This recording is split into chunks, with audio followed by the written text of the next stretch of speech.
اللہ کی محبت میں ہم نے نہیں کھایا،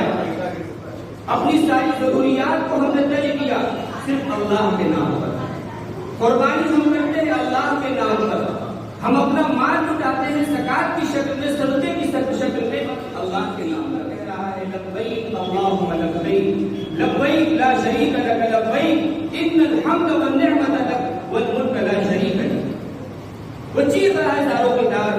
یہ کس کی ادا ہوتی ہے؟ یہ عاشقوں کی ادا ہوتی ہے، دیوانوں کی ادا ہوتی ہے۔ تو گویا کہ وہ اللہ کے کی محبت میں دیوانہ ہو کر کے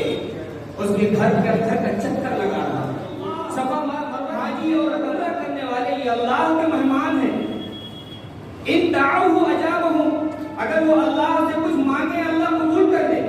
وَإِنِ اسْتَغْفَرُوهُ غَفَرَ لَهُمْ، اگر وہ اللہ سے معافی مانگے مغفرت طلب کرے تو اللہ کی مغفرت فرما دے۔ فرمایا جو اس طرح حج کرے کہ حج کے دوران وہ کوئی فحش بات نہ کرے، کوئی گندی بات اپنے منہ سے نہ نکالے، اللہ کی نافرمانی والا کوئی کام نہ کرے، تو فرمایا وہ جب گھر واپس آئے گا حج پورا کر کے اس کی تکبیر کر کے تو وہ ایسے ہوگا جیسے کہ جس وقت اس کی والدہ نے اس کو جنا تھا،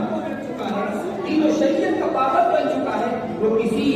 آگے بیٹھا لیجیے، آگے طرف بیٹھا لیجیے، ہم آگے کھڑے ہیں نا تو آگے بیٹھا لیجیے۔